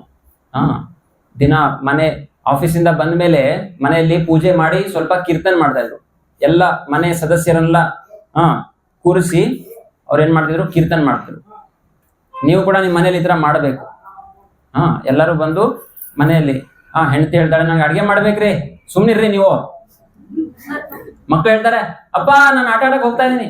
ಇಲ್ಲಿ ಆಟ ಆಡ್ಬೋದು, ಅಡ್ಗೆ ಮಾಡ್ಬೋದು, ಎಲ್ಲ ಮಾಡ್ಬೋದು. ಬಟ್ ಈಗ ಸಮಯ 6:30 ಆಗಿದೆ, ಈಗ ಗೌರಾರತಿ ಮಾಡ್ಬೇಕು, ಆರತಿ ಮಾಡಿ, ಕೀರ್ತನ್ ಮಾಡಿ. ಈ ತರ ಸ್ವಲ್ಪ ಮನೇಲಿ 10 ನಿಮಿಷ 15 ನಿಮಿಷ ಈ ತರ ಕೀರ್ತನ್ ಮಾಡಬೇಕು, ಬೆಳಗ್ಗೆ ಸಂಜೆ. ಮಾಡ್ಬೋದಾ? ನೋಡಿ ಭಕ್ತಿ ವಿನೋದ್ ಠಾಕೂರ್ ಈ ತರ ಅವ್ರು ಗೃಹಸ್ಥರಾಗಿದ್ರು, ಅವರು ಕೂಡ ಆಚಾರ್ಯರಾಗಿದ್ದಾರೆ. ಸೊ ಈ ರೀತಿ ನಾವು ಏನ್ ಚರ್ಚೆ ಮಾಡ್ತಿದ್ವಿ, ನಾವು ಬಹಳ ಆಶ್ಚರ್ಯ ಅಂದ್ರೆ ಬಹಳ ವೇಗವಾಗಿ ನಾವು ಭಕ್ತಿಯಲ್ಲಿ ಗಂಭೀರ ಆಗ್ಬೋದು. ಸೊ ಈಗ ಶ್ರದ್ಧೆ ಬಗ್ಗೆ ಸ್ವಲ್ಪ ಚರ್ಚೆ ಮಾಡೋಣ. ಸೊ ಈ ಶ್ರದ್ಧೆ ನಾವು ಯಾವ ರೀತಿ ಬೆಳೆಸ್ಕೋಬೇಕು? ನೋಡಿ, ಶ್ರದ್ಧೆ ಅನ್ನೋದು ಹೇಗೆ ಬೆಳೀತದೆ, ಪ್ರಭುಪಾದರಲ್ಲಿ ಹೇಳಿದ್ದಾರೆ. ಏನಂದ್ರೆ, ನಾವು ಭಕ್ತಿನ ನಾವು ಗಂಭೀರವಾಗಿ ಮಾಡಿದ್ರೆ ನಮ್ಗೆ ಶ್ರದ್ಧೆ ಬೆಳೀತದೆ. ಸೊ ಶ್ರದ್ಧೆ ಬೆಳಿಬೇಕಂದ್ರೆ, ಶ್ರದ್ಧಾ ಯಾರು ಭಕ್ತರಿದ್ದಾರೆ, ಶ್ರದ್ಧಾಳು ಭಕ್ತರು ಯಾರಿದ್ದಾರೆ, ಅವ್ರ ಸಂಪರ್ಕದಲ್ಲಿ ನಾವು ಬಂದಾಗ ಶ್ರದ್ಧೆ ಬೆಳೀತದೆ, ಆಯ್ತಾ. ಸೊ ಇಲ್ಲಿ ನೋಡಿ, ಸತ್ಸಂಗದಲ್ಲಿ ಎಷ್ಟೊಂದು ಡಿವೋಟಿಸ್ ಇರ್ತಾರೆ, ತುಂಬಾ ವರ್ಷದಿಂದ ಅವರು ಭಕ್ತಿ ಮಾಡ್ತಾ ಇದ್ದಾರೆ. ಸೊ ಅವರ ಒಂದು ಸಂಪರ್ಕದಲ್ಲಿ ರೆಗ್ಯುಲರ್ ಆಗಿ ಇರಬೇಕು. ಡೌಟ್ಸ್ ಏನಾದ್ರು ಬಂದ್ರೆ ಅವ್ರಿಗೆ ಕೇಳಬೇಕು. ಅವಾಗ ಏನಾಗುತ್ತೆ, ಶ್ರದ್ಧೆ ಬೆಳೀತದೆ. ಸೊ ಎಷ್ಟು ನಾವು ಶುದ್ಧ ಭಕ್ತರ ಒಂದು ಸಂಘ ಮಾಡ್ತೀವಿ, ಇದು ಬಹಳ ಒಂದು ಪವರ್ಫುಲ್ ಮೆಥಡ್ ಇದು. ಎದಕ್ಕೆ? ಶ್ರದ್ಧೆ ಉಂಟಾಗುತ್ತೆ. ಶ್ರದ್ಧೆ ಯಾರಿಗೆ ಆಗೋದಿಲ್ಲ? ಶ್ರದ್ಧೆ ಯಾಕೆ ಕೆಲವೊಬ್ಬರಿಗೆ ಆಗೋದಿಲ್ಲ? ಅವರಲ್ಲಿ ಶ್ರದ್ಧೆ ಇರೋದಿಲ್ಲ. ಎದಕ್ಕೆ? ಯಾಕಂದ್ರೆ ಅವರಲ್ಲಿ ಬಹಳ पापದ ಒಂದು राशि ಇದೆ. बहुत सारा पाप का राशि किसी के अंदर रहता है, उसको श्रद्धा आसानी से आता नहीं. हम बोलते हैं ना महाप्रसादे ಗೋವಿಂದೇ, ಎಲ್ಲರೂ ಎದ್ಬಿಟ್ರು. ಪ್ರಸಾದ ಇಷ್ಟು ಬೇಗ ಸ್ಟಾರ್ಟ್ ಆಯ್ತಾ? ಮಹಾಪ್ರಸಾದೆ ಗೋವಿಂದೆ ಏನ್ ಹೇಳ್ತೀವಿ ನಾವು? ಮಹಾಪ್ರಸಾದೆ ಗೋವಿಂದೆ ನಾಮ ಬ್ರಹ್ಮಣಿ ವೈಷ್ಣವೆ ಸ್ವಲ್ಪ ಪುಣ್ಯಾವತಂ ರಾಜನ್ ವಿಶ್ವಾಸೋ ನೈವ ಜಾಯತೆ. ನೋಡಿ ಕರೆಕ್ಟ್ ಅಂತ ಇದ್ದಾರೆ ಅಲ್ವಾ? ಗಂಟೆ ಬಡಿದ್ರೆ ಅದು ಕರೆಕ್ಟ್ ಅಂತ ಹೇಳ್ತಾರೆ. ಏನಂತ ಇದ್ದಾರೆ ಇದರಲ್ಲಿ? ಮಹಾಪ್ರಸಾದೆ ಗೋವಿಂದೆ ಅಂದ್ರೆ ಏನು? ಗೋವಿಂದನ ಮಹಾಪ್ರಸಾದ. ಓಕೆ. ನಾಮ ಬ್ರಹ್ಮಣಿ, ನಾಮ ಬ್ರಹ್ಮಣಿ ಅಂದ್ರೆ ಭಗವಂತನ ನಾಮ. ಬಿಡ್ಬೇಕಿದೆ ನೀವು.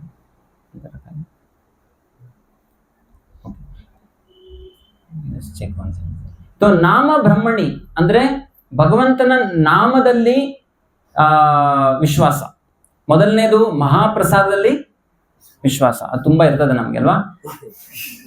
ಎರಡನೇದು ನಾಮ ಬ್ರಹ್ಮಣಿ ಅಂದ್ರೆ ನಾಮದಲ್ಲಿ ಕೂಡ ವಿಶ್ವಾಸ ಇರಬೇಕು ನಮ್ಗೆ.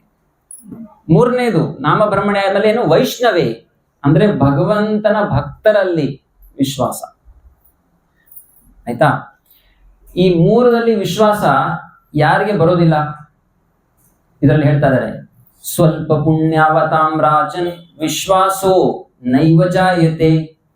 ವಿಶ್ವಾಸ ಯಾರಿಗೆ ಬರೋದಿಲ್ಲ ಅಂದ್ರೆ ಸ್ವಲ್ಪ ಪುಣ್ಯ.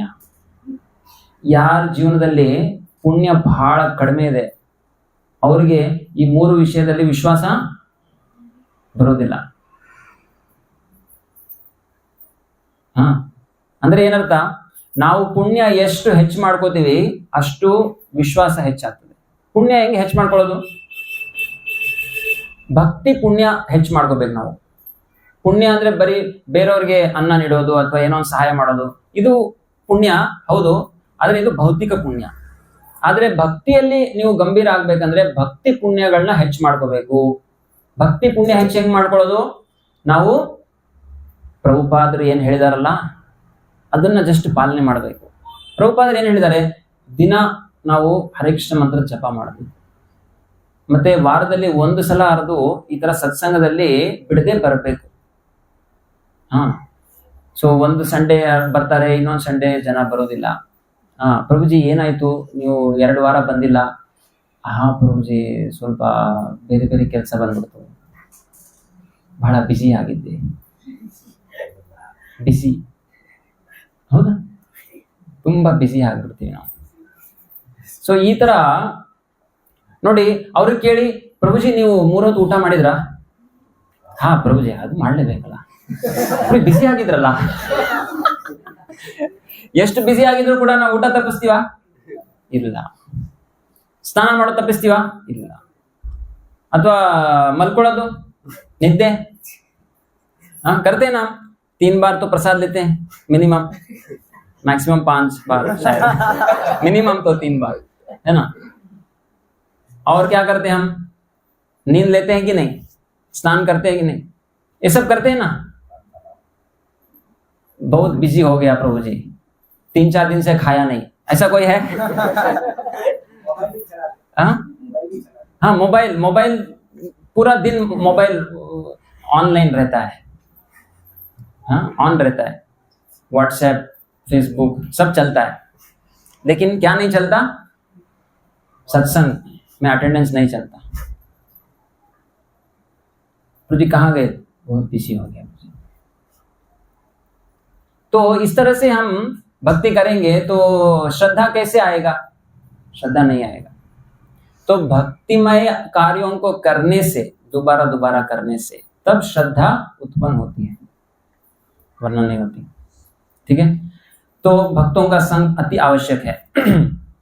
तो हमारे अंदर जो डाउट्स है फिर उसको निकालना पड़ेगा हमें. देखिए, महान शुद्ध भक्तों का संग करने से बहुत फास्ट श्रद्धा आ सकती है, बहुत फास्ट प्रगति हो सकता है. तो 3 बहुत पावरफुल महाबल बताया है. क्या बताया है? भक्त पद धूलि आर, भक्त पद जल, भक्त भुक्त अवशेष, 3 महाबल. तो 3 प्रकार के महाबल. भगवान के शुद्ध भक्त के चरण धूलि ಅಂದ್ರೆ ಶುದ್ಧ ಭಕ್ತರ ಚರಣ ಧೂಳಿ. ಎರಡನೇದು ಭಕ್ತ ಪದ ಜಲ್ ಅಂದ್ರೆ ಅವ್ರ ಕಾಲ್ ನಾವು ತೊಳೆದು ಆ ನೀರ್ ಏನ್ ಬಂದಿದೆ ಅದು ಬಹಳ ಪವರ್ಫುಲ್ ಇರ್ತದೆ ಭಕ್ತಿ ಸಿಗಕ್ಕೆ. ಮೂರನೇದು ಭಕ್ತ ಭುಕ್ತ ಅವಶೇಷ ಅಂದ್ರೆ ಶುದ್ಧ ಭಕ್ತರು ಏನು ಊಟ ಮಾಡಿರ್ತಾರೆ ಅದರದ್ದು ಮುಸ್ರಿ ಇರ್ತಲ್ಲ ಅದು ಮಹಾಪ್ರಸಾದ ಅಂತ ಕರಿತೀವಿ ಅದಕ್ಕೆ. ಅದು ಡಸ್ಟ್ಬಿನ್ ಅಲ್ಲಿ ಎಸೆಯೋದಿಲ್ಲ, ಅದನ್ನ ಭಕ್ತರು ಅದನ್ನ ಉಣ್ತಾರೆ. ಮಹಾನ್ ಭಕ್ತರು ಸನ್ಯಾಸಿಗಳು ಗುರುಗಳದು ಮಹಾಪ್ರಸಾದ್ ಮಹಾಪ್ರಸಾದ್ ಅಂದ್ರೆ ಭಗವಂತನ ಪ್ಲೇಟಿಂದ ಏನ್ ಬರ್ತದೆ ಅದಕ್ಕೆ ಮಹಾಪ್ರಸಾದ್. ಆದ್ರೆ ಶುದ್ಧ ಭಕ್ತರು ಅದನ್ನ ಉಣ್ಮೇಲೆ ಅದನ್ನ ಏನು ಉಳಿದಿರ್ತದೆ ಅದಕ್ಕೆ ಏನಂತಾರೆ ಮಹಾಪ್ರಸಾದ್. ಅದನ್ನ ನಾವು ಉಣ್ಬೇಕಂತೆ. ಅವಾಗ ಏನಾಗುತ್ತೆ ಬಹಳ ಫಾಸ್ಟ್ ಪ್ರೋಗ್ರೆಸ್ ಭಕ್ತಿಯಲ್ಲಿ ಆಗುತ್ತೆ. ಅರ್ಥ ಆಗ್ತದೇನಾ? ನಾರದ ಮುನಿಗಳು ಅದೇ ಮಾಡಿದ್ರಲ್ಲ. ನಾರದ ಮುನಿಗಳು ಏನ್ ಮಾಡಿದ್ರು? ನಾರದ ಮುನಿಗಳು ಮುನಿ ಆಗೋಕ್ಕಿಂತ ಮುಂಚೆ ಅವರು ಸಣ್ಣ ಒಂದು ಬಾಲಕನಾಗಿದ್ರು, ಶೂದ್ರನ ಒಂದು ಮಗ ಆಗಿ ಹುಟ್ಟಿದ್ರು. ಒಂದ್ಸಲ ಮಹಾನ್ ವೈಷ್ಣವರು 4-5 ಮಂದಿ ಬಂದಿದ್ರು ಅವ್ರ ಮನೆ ಹತ್ರ. ಅಲ್ಲಿ ಗುರುಕುಲದಲ್ಲಿ ವಾಸ ಮಾಡಿದ್ರು ಸಮೀಪದಲ್ಲಿ. ಅವ್ರ ತಾಯಿ ಹೇಳಿದ್ರು ನೀವು ಹೋಗಿ ಅವ್ರಿಗೆ ಸ್ವಲ್ಪ ಪ್ರಸಾದ ಪಡಿಸು, ಸೇವಾ ಮಾಡು. ಹೋಗಿ ಅವ್ನು ಮಾಡ್ತಿದ್ದ. ಆಮೇಲೆ ಪ್ರಸಾದಲ್ಲಿ ನಂತರ ಅವರಿಂದ ಕೇಳಿ ಸ್ವಲ್ಪ ಪ್ರಸಾದನ ಉಣ್ತಿದ್ದ. ಈ ತರ ಉಣ್ಣಿದ ನಂತರ ಏನಾಯ್ತು, ಅವನಿಗೆ ಭಕ್ತಿ ಬಹಳ ಫಾಸ್ಟ್ ಆಗ್ಬಿಟ್ಟು. ಎಷ್ಟು ಫಾಸ್ಟ್ ಆಯ್ತು ಅಂದ್ರೆ ನೆಕ್ಸ್ಟ್ ಜನ್ಮದಲ್ಲಿ ಅವರು ನಾರದ ಮುನಿಗಳಾಗ್ಬಿಟ್ರು ಅಲ್ವಾ? ನೋಡಿ ಎಷ್ಟು ಫಾಸ್ಟ್ ಆಯ್ತು ಅಂತ. ಎಷ್ಟು ಫಾಸ್ಟ್ ಅಂದ್ರೆ ಒಂದು ಜನ್ಮ ಅರ್ದು ನಾವು ಕೊಟ್ರೆ ಭಗವಂತನ ಭಕ್ತಿ ಸಕ್ಸಸ್ ಆಗ್ಬೋದು. ಯಾರ್ಯಾರು ಒಂದು ಜನ್ಮ ಭಗವಂತನ ಕೊಡ್ಬೋದು? ಕೈ ಎತ್ತರಿ. ಭಗವಂತ ನೋಡ್ತಾ ಇದಾರೆ, ಫೋಟೋ ತಗೊಂಡ್ರೆ ಯಾರು? ಇಷ್ಟು ಮಂದಿ ಕೊಡ್ತಾರಂತೆ. ಓಕೆ, ಭಗವಂತ ನೋಟ್ ಮಾಡ್ಕೊಂಡಿದ್ದಾರೆ.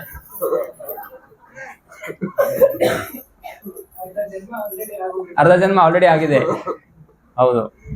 ಏನು ಎಷ್ಟು ಉಳಿದಿದೆ ಅದಾರ್ದು ಕೊಡ್ಬೇಕು ಭಗವಂತನಿಗೆ. ಆಯ್ತಾ? ಸೊ ನೋಡಿ, ಮೃಗಾರಿ ಕಥೆ ಕೇಳಿದಿರಾ? ಮೃಗಾರಿ ಒಂದು ಬೇಟೆಗಾರ ಆಗಿದ್ದ. वो शिकार कर रहा था, जंगल में प्राणियों को हत्या कर रहा था. वो कैसे हत्या कर रहा था? पूरा मार नहीं रहा था, उनको आधा मार के छोड़ रहा था. और वो तड़प पड़ता है ऐसे तो उसको आनंद आता था. इस प्रकार का वो शिकारी था, ಬೇಟೆಗಾರ. ಯಾವ ತರ ಅಂದ್ರೆ ಪ್ರಾಣಿಗಳನ್ನ ಫುಲ್ ಅವ್ನು ಸಾಯಿಸೋದಿಲ್ಲ. ಅರ್ಧ ಒಂದು ಬಾಣ ಬಿಟ್ಟು ಅದು ಹೆಂಗೆ ಒದ್ದಾಡ್ತಾ ಇದೆ ನೋಡಿ ಅವ್ನು ಖುಷಿ ಆಗ್ತದೆ. ನಾರದ ಮುನಿಗಳು ನೋಡಿದ್ರು ಇವೊಂದು ಗತಿ ಬಹಳ ಕಷ್ಟ ಇದೆ, ನರಕಕ್ಕೆ ಹೋಗ್ತಾನೆ, ಅದಕ್ಕೆ ಇವನ್ ಸ್ವಲ್ಪ ಕಾಪಾಡೋಣ ಅಂತ ಹೇಳಿ ನಾರದ ಮುನಿಗಳು ಬಂದ್ರು. ಅಲ್ಲಿ ಬಂದು ಮೃಗಾರಿಗೆ ಹೇಳ್ತಾರೆ, ಏನಪ್ಪ ಏನ್ ಮಾಡಾಕತ್ತೀನಿ, ನಂದು ವ್ಯವಸಾಯ ಇದು. ಏನ್ ವ್ಯವಸಾಯ? ಪ್ರಾಣಿಗಳನ್ನ ಈ ರೀತಿ ಅರ್ಧ ಸಾಯಿಸೋದು. ಸೊ ನಿನ್ ವ್ಯವಸಾಯ ಎದಕ್ ಮಾಡ್ತಿದ್ದೀನಿ? ನೀವು ತಿನ್ಬೇಕಲ್ಲ ಅದು ಪ್ರಾಣಿನ. ತಿನ್ಬೇಕಂದ್ರೆ ಫುಲ್ ಸಾಯಿಸ್ಬಿಡು ಅದನ್ನ. ನಾರದ ಮುನಿಗಳು ಹೇಳಿದ್ರು, ಏನಂದ್ರು? ಫುಲ್ ಸಾಯಿಸ್ಬಿಡು ಅದನ್ನ, पूरा उसको मार डालो. आधा क्यों मारते? आधा मारने से हमको आनंद आता है, उसको तड़पता है ना, वो देखते हैं हम, थोड़ा आनंद लेते हैं. नारद मुनि बोले कि अरे तुमको मालूम है इससे क्या होने वाला है? क्या होगा? कुछ नहीं होगा. देखो मैं आपको अभी लाइव टेलीकास्ट दिखाता हूँ. तो वहीं पे प्रोजेक्टर स्क्रीन लगाया उसको सामने दिखाया. जो प्राणी को ये हत्या कर रहा है ना, वही प्राणी इसको आके उसका पूरा आते जो इंटेस्टाइन है ना, सब उसको उखाड़ के ऐसे खा रहे, वो फीस्ट ले रहे, फीस्ट कर रहे वो. और ये ऐसे चिल्ला रहा है, तड़प रहा है, ऐसे चिल्ला रहा है वो.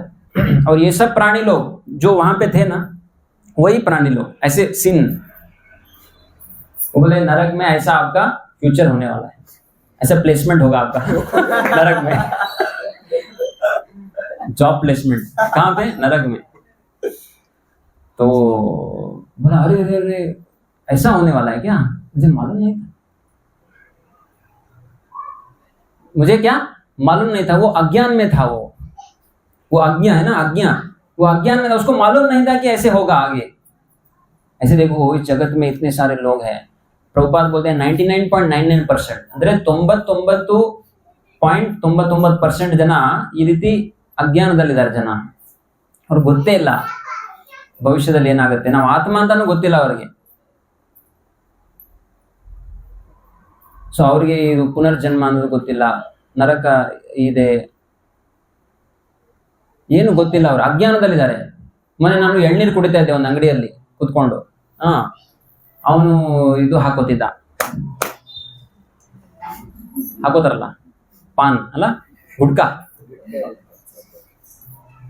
ನಾನು ಹೇಳಿದೆ, ಸರ್ ಇದು ನೀವು ತಿಂದ್ರೆ ಏನಾಗುತ್ತೆ ಗೊತ್ತಾ ನಿಮಗೆ? ಏನಾಗತ್ತೆ ಸರ? ಏನಾಗಲ್ರಿ. ಇಲ್ರಿ, ಅದು ಕ್ಯಾನ್ಸರ್ ಬರ್ತದೆ. ಕ್ಯಾನ್ಸರ್? ಯಾರು ಹೇಳ್ತಾ ಇದ್ದಾರೆ ನೋಡಿ? ಅದು ಗುಡ್ಕಾ ಪ್ಯಾಕೆಟ್ ತೆಗೀರಿ ಹೇಳಿದೆ ಅವನಿಗೆ. ಗುಡ್ಕಾ ಪ್ಯಾಕೆಟ್ ತೆಗೀರಿ, ನೋಡಿ ಆ ಪ್ಯಾಕೆಟ್ ಅಲ್ಲಿ ಏನ್ ಬರ್ದಿದೆ ನೋಡ್ರಿ. ಓದಕ್ ಬರಲ್ರಿ ನಮಗೆ, ಅದು ಗೂಗಲ್ ಟ್ರಾನ್ಸ್ಲೇಟ್ ಮಾಡಿ ತೋರಿಸಿದೆ ನೋಡಿ. ಕನ್ನಡದಲ್ಲಿ ಬರ್ದ್ಯಾರ ನೋಡಿ. ಏನು? Tobacco causes cancer. ಇದು ತಿಂದ್ರೆ ನಿಮ್ಗೆ ಏನ್ ಆಗುತ್ತೆ? ಧಾರವಾಡದಲ್ಲಿ ಒಂದು 60-70% ಜನ ಅದೇ ಫುಲ್ ಬಾಯೆಲ್ಲ ಕೆಂಪಾಗಿರ್ತದೆ. ಸೊ ಅವ್ನು ಹೇಳ್ತಿದ್ರು, ಬರ್ದಿದ್ದಾರೆ ನೋಡಿ. ಅವ್ನು ಹೇಳ್ದ, ಅದೆಲ್ಲ ಹಂಗೆ ಬರೀತಾರ ಸರ್, ಅದು ಅವ್ರಿಗೇನ್ ಬೇರೆ ಕೆಲಸ ಇಲ್ಲ, ಅದಕ್ಕೆ ಬರ್ದಿರ್ತಾರ. ಸರ್ ಕೂತ್ಕೊಳ್ರಿ, ಸ್ವಲ್ಪ ಖರೆ ಹೇಳ್ತೀನಿ ಏನಾಗತ್ತೆ ಅಂತ. ನೋಡಿ, ನನ್ಗಿಂತ ನೀವು ಬೇಗ ಸಾಯ್ತೀರಾ, ನನಗೆ ಉಪದೇಶ ಮಾಡಕ್ ಸ್ಟಾರ್ಟ್ ಮಾಡೋದು. ಸರ ಇದು ತಿನ್ನೋದ್ರಿಂದ ಬಾಯಿ ಸ್ವಚ್ಛ ಆಗ್ತದ್ರಿ, ಬಾಯಿ ಸ್ವಚ್ಛ ಆಗ್ತದೆ, ಆಯುಷ್ ಹೆಚ್ಚಾಗ್ತದೆ, ಬಾಯಿ ಸ್ವಚ್ಛ ಆಗ್ತದೆ. ಪೊಯೆಟ್ರಿ. ಸೊ ನಾನು ಕೈ ಮುಗಿದೆ ಸರ್, ಏನ್ ಬೇಕು ಮಾಡಿ. सो ऐसे अज्ञान में है बहुत सारे लोग, अज्ञान से पाप करते रहते हैं और अंत में नरक जाते हैं. तो ये मृगारी भी ऐसे पाप कर रहा था, नारद मुनि ने दिखाया उसको. फिर उसने क्या किया? तुरंत बोला कि आपने मुझे ज्ञान दिया, आपने मुझे बचाया, हाँ अब बताइए इससे बचने के लिए क्या करना चाहिए, ಇದರಿಂದ बचाव ನಾನು ಏನು ಮಾಡಬೇಕು, क्या करना चाहिए? नारद मुनि बोले कि तुरंत उस जो धनुष है उसको तोड़ डालो. ಆ ಬಿಲ್ ಏನಿದೆ ಅದನ್ನ ಏನ್ ಮಾಡ್ಬೇಕು? ಮುರಿಬೇಕು. ಅವನ ಮೃಗಾರಿ, ಅವನಲ್ಲಿ ಶ್ರದ್ಧೆ ಬಂದ್ಬಿಡ್ತು. ತಕ್ಷಣ ಅವ್ನು ಮುರಿದ್ಬಿಟ್ಟ. ಶ್ರದ್ಧೆ ಹೆಂಗ್ ಬಂತು? ಯಾಕಂದ್ರೆ ನಾರದ ಮುನಿ ಬಹಳ ಶುದ್ಧ ಭಕ್ತರು. ಆ ಶುದ್ಧ ಭಕ್ತರ ಸಂಪರ್ಕದಲ್ಲಿ ಅವನಿಗೆ ಆ ಶ್ರದ್ಧೆ ಬಂತು. ಸೊ ನಾವು ಎಷ್ಟು ಭಕ್ತಿನ ಚೆನ್ನಾಗಿ ಮಾಡ್ತೀವಿ, ಅಷ್ಟು ಬೇರೆಯವ್ರಿಗೆ ನಾವು ಪರಿವರ್ತನೆ ಮಾಡೋದಕ್ಕೆ ನಮ್ಮಲ್ಲಿ ಶಕ್ತಿ ಬರ್ತದೆ. ಪ್ರಭುಪಾದ್ ಹೇಳಿದ್ರು, ಪ್ಯೂರಿಟಿ ಇಸ್ ದ ಫೋರ್ಸ್. ಏನಂದ್ರು? Purity is the force. ಅಂದ್ರೆ ಎಷ್ಟು ನಾವು ಶುದ್ಧವಾಗಿರ್ತೀವಿ, ಅಂದ್ರೆ 4 ನಿಯಮಗಳನ್ನ ಕಟ್ಟುನಿಟ್ಟಾಗಿ ಫಾಲೋ ಮಾಡ್ತೀವಿ, ಅಷ್ಟು ನಿಮ್ಮಲ್ಲಿ ಏನಾಗ್ತದೆ? ಪ್ಯೂರಿಟಿ ಬರ್ತದೆ. ಪ್ಯೂರಿಟಿ ಇದ್ರೆ ಅದು ಬೇರೆಯವ್ರಿಗೆ ನೀವು ಏನ್ ಹೇಳಿದ್ರು ಕೂಡ ಅದು ತಕ್ಷಣ ಏನಾಗುತ್ತೆ? ಪರಿವರ್ತನೆ ಆಗುತ್ತೆ. तुरंत परिवर्तन होगा. दूसरों को कुछ बताएंगे आप, हाँ कब परिवर्तन होगा? जब आप बहुत स्ट्रिक्टली फॉलो करेंगे. कुछ माताजी मुझे एक माताजी बोले, प्रभु जी मैं क्या ना वो कांदा लहसुन मुझे खाना पड़ता है, मांस भी खाना पड़ता है. नहीं आप तो अच्छा जप करते हैं, आप तो सब फॉलो करते हैं ना. नहीं वो क्या है ना कि मेरे घर में पति है, वो उनको सब बनाना पड़ता है, इसलिए मैं कहाँ अलग से बनाऊं, इसलिए मैं भी वही खा लेती हूँ. नहीं ऐसा नहीं करना चाहिए. आपको स्ट्रिक्टली आप फॉलो करेंगे.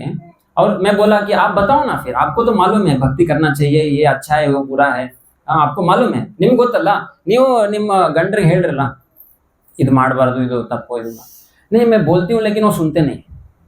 ನಾನು ಹೇಳ್ತಾ ಇರ್ತೀನಿ, ಅವರು ಕೇಳೋದಿಲ್ಲ.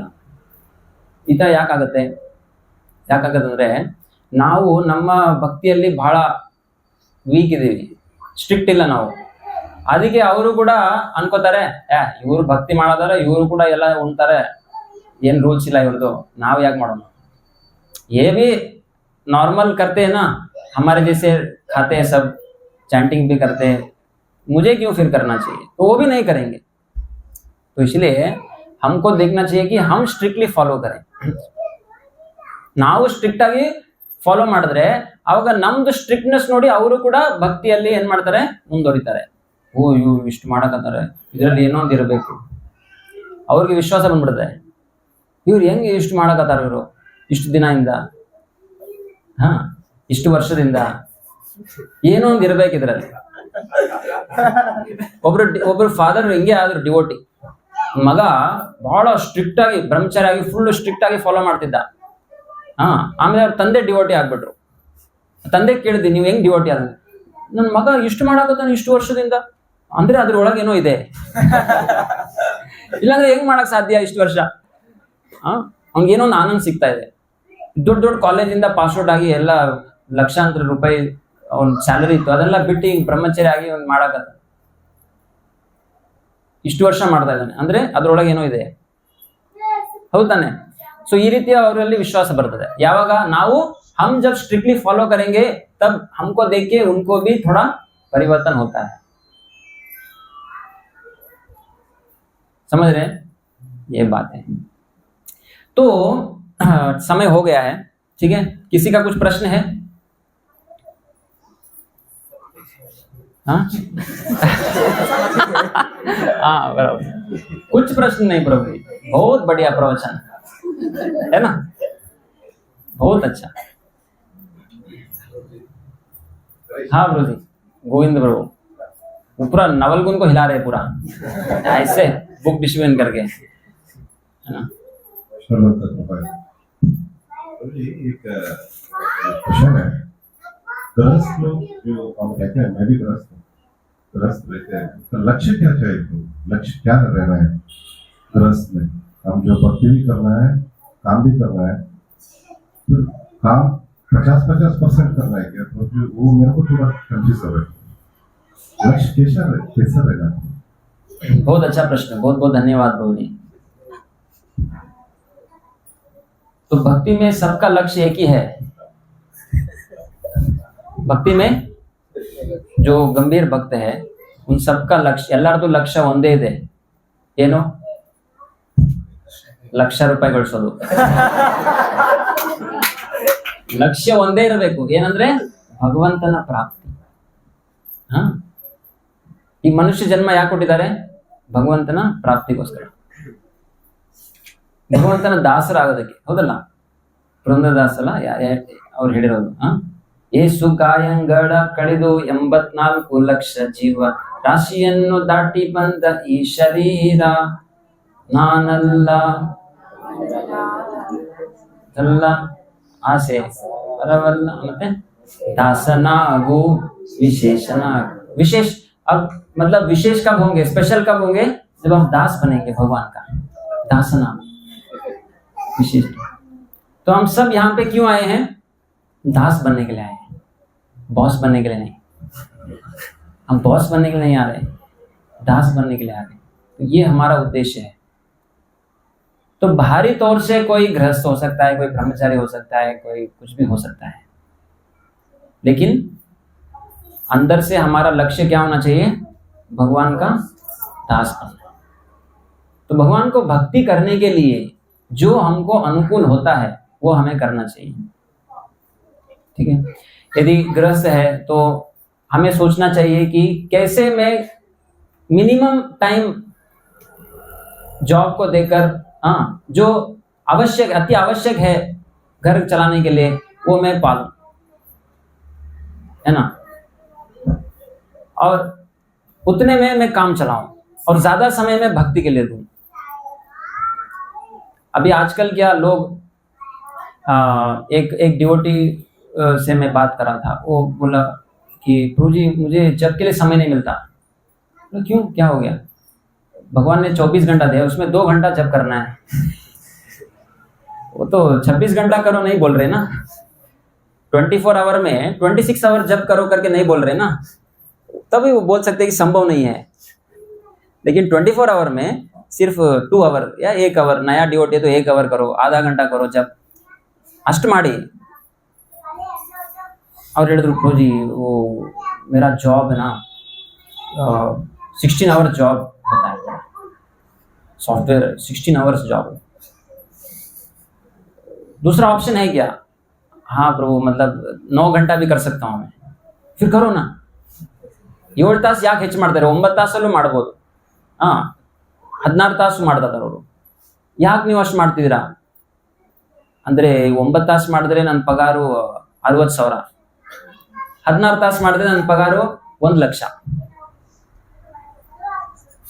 ಅದಕ್ಕೆ ನಾನು ಮಾಡ್ತಾ ಇದ್ದೀನಿ. ಸೊ ಈ ತರ ಇದ್ರೆ ಮತ್ತೆ ಹೆಂಗೆ ಸಮಯ ಸಿಗುತ್ತೆ? ಅರ್ಥ ಆಗ್ತಾ ಇದೆಯಲ್ಲ? ಸೊ ನಾವು ಸ್ವಲ್ಪ ಜಾಬ್ ಎಕ್ಸ್ಟ್ರಾ ಮಾಡಿ ಜಾಸ್ತಿ ಹಣ ಗಳಿಸ್ಬೇಕು ಅಂತ ಹೇಳಿ ಮಾಡ್ತಾರೆ. ಆದ್ರೆ ಆ ಟೈಮು ನಮ್ದು ಯಾವ ಟೈಮ್ ಅಂದ್ರೆ ನಮ್ದು ಭಕ್ತಿ ಟೈಮು ಹೋಗ್ಬಿಡ್ತದೆ. ಸೊ ನಾವು ಎಷ್ಟು ಜಾಬ್ ಏನ್ ಮಾಡ್ಬೇಕಂದ್ರೆ ನಮ್ದು ಭಕ್ತಿಗೆ ಸಮಯ ನಾವು ಕೊಡ್ಬೇಕು. ಬೆಳಗಿನ ಸಮಯ ಏನಿದೆಯಲ್ಲ ಅದು ಬ್ರಹ್ಮ ಮುಹೂರ್ತ ಅಂತಾರೆ. ब्राह्मी मुहूर्त ಏನಿದೆ ಅದು ಬಹಳ इंपॉर्टेंट, बहुत इंपॉर्टेंट है. ब्रह्म मुहूर्त में जब कोई करता है ना वो बहुत स्ट्रांग बनता है भक्ति में. ब्रह्म मुहूर्त में प्रभुपाद बोलते हैं कि गृहस्थ भक्त को 4 बजे उठना चाहिए. रोज 4 बजे उठ के नहा धो के 4:30 बजे से भगवान को उठा के फिर उनको आरती करके फिर जप करके, ऐसा आप जब जॉब जाएंगे 8 बजे तो वहां तक पूरा भक्ति में लगना चाहिए, कुछ शास्त्र पढ़ना चाहिए और बाद में पूरा जॉब कीजिए. और शाम में जब आएंगे तब आप फैमिली के लिए समय दीजिए. जैसे मैंने बोला कीर्तन कीजिए, फैमिली का थोड़ा देखिए सब ये सब. तो हमारा जो जॉब है ऐसे 6 घंटा से 8 घंटा मैक्सिमम 9 घंटा उतना होना चाहिए. कोई 10 घंटा 12 घंटा 13 क्या बचा? फिर बचता ही नहीं समय, कुछ बचता नहीं ना, फिर भक्ति कैसे होगा? नहीं होगा. तो हमें सोचना चाहिए किस तरह से मैं ज्यादा समय भक्ति के लिए बढ़ाऊं. गृहस्थ से वानप्रस्थ से संन्यास है ना, तो गृहस्थ में समय थोड़ा ऐसे मैनेज करने का, फिर धीरे धीरे धीरे धीरे जॉब को कम करते करते करते वानप्रस्थ मतलब रिटायरमेंट. और गवर्नमेंट रिटायरमेंट क्यों देता है? 60 उम्र में 60 इयर्स में रिटायरमेंट ಯಾಕೆ ಕೊಡ್ತಾರೆ?